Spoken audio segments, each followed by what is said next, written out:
Kahit kulang ang inyo pong budget ngayong Pasko, pwede pa rin maging masarap ang Noche Buena. Sa halagang 100 piso kasi, pwede nang maghain ng Noche Buena feast na healthy pa. Alamin kung paano sa report ni Lay Alves. Hamon, queso de bola, lechon. Ilan lamang ito sa mga karaniwang handa sa Noche Buena. Pero paano kung gusto mo ng tipid, healthy, pero masarap na Noche Buena para sa iyong pamilya?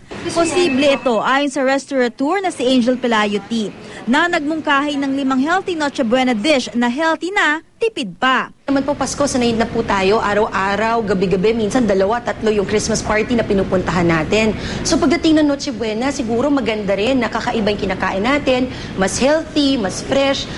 Ang ating Noche Buena menu, grilled vegetable with melted cheese sandwich, puttanesca pasta with tinapa, pan-roasted chicken, pineapple fried rice, at dessert na crispy banana ball. Akalain nyo bang ang halaga ng mga ito ay humigit kumulang 100 pesos lang at good for 2 to 3 persons na? Nakita ko mismo kung gaano kadali at kabilis lutuin ang mga Noche Buena dish na ito. Unahin natin ang grilled vegetable with melted cheese sandwich.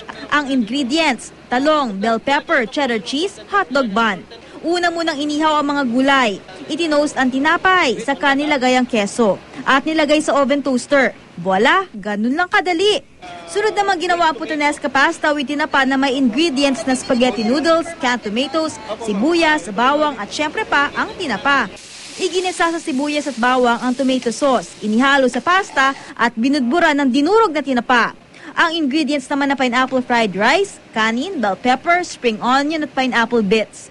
Iginisa ang bell pepper, spring onion at pinya, saka nilagay ang kanin at salt and pepper to taste. Ganun lang kadali.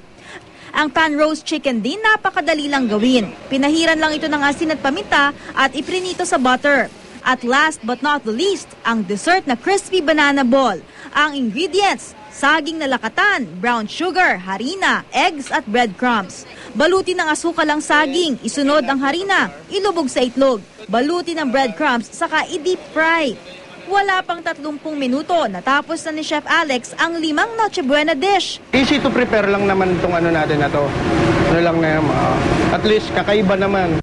Ang Noche Buena menu na ito, isa lamang sa mga halimbawa ng pwede niyong ihanda sa Noche Buena. Mura, masarap at healthy pa.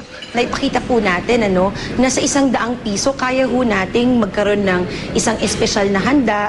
Gamit po yung mga simpleng ingredients na nabibili po natin, maaaring sa sari-sari store, sa pinakamalapit na pamilihan. 30 to 35 pesos po yan bawat isang tao. So kung 6 po kayo sa pamilya, 35 times 6, yun lamang po yung kailangan nating ihanda. Tandaan, hindi kailangang mahalang handa. Ang mahalaga, sama-samang magkasalo ang buong mag-anak sa pagsalubong sa kaarawan ni Jesus. Lay Alves, GMA News.